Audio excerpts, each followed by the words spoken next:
I thought I would continue studying Jackson on a character basis to help me pinpoint more specifics about the way he draws. My thinking is, by familiarizing myself with one aspect of his work and seeing how each thing is different from one another, I will see how he makes a difference between them, and that will let me understand how he thinks while drawing. This will be key for me to emulate him.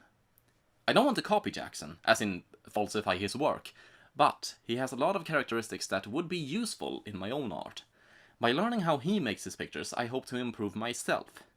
It's mainly the sense of life he manages to imbue his pictures with I'm interested in. I always feel like my art is pretty dead and static.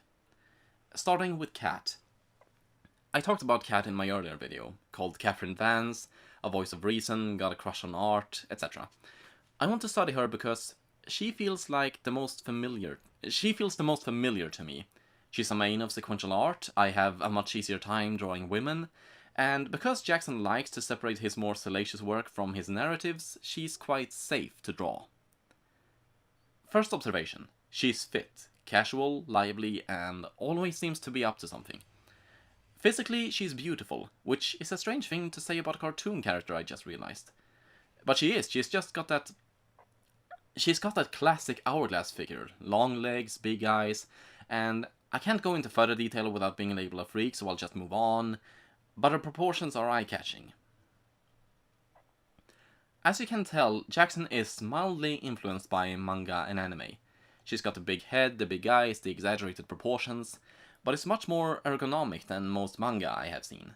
Manga is pretty sharp and angular, at times even boxy, but Jackson seems to draw swooping lines and soft shapes, at least when he draws his female characters.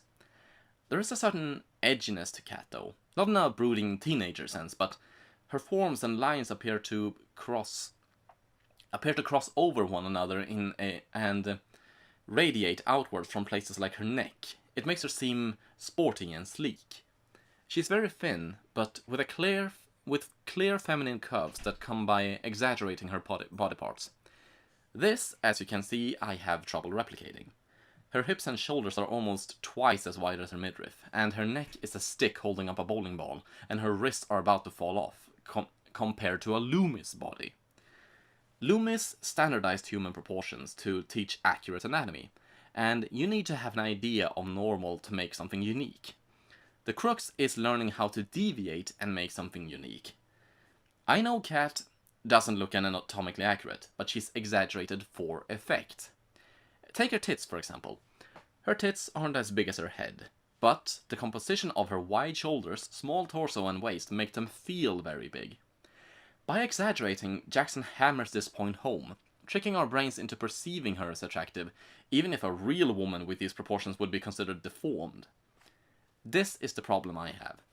Because I know what a real body should look like, I keep shrinking her head, filling out her waist, shortening her legs, and overall just give her more believable proportions. I mean, there's nothing wrong with that, but since this is the way Jackson draws it, it is a bit annoying I can't seem to deviate.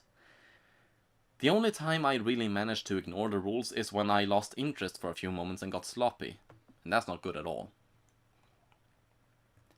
I want to say as well, I only use her tits as an example. It is of course her entire body that makes her attractive, as well as what she does with it. And no, I'm not just talking about her looking saucy with a phone cord wrapped around her pins. It's that a lot of her personality comes through in these drawings. Bra ha ha, I hear you say, but I'm serious. In one drawing, she's taking her platypus for a walk. In another, she's flying through space.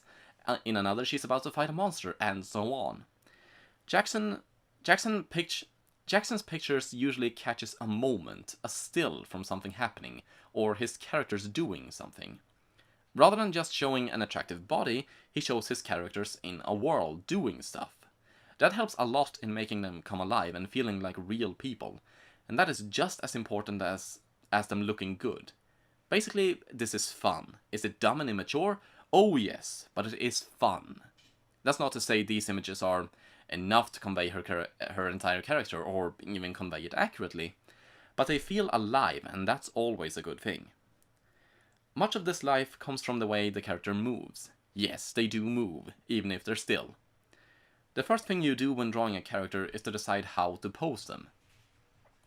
If you want to put them in a situation, you want to pose them in such a way it looks like you photographed them mid-movement. Basically, the goal is to draw as if they are not posed at all.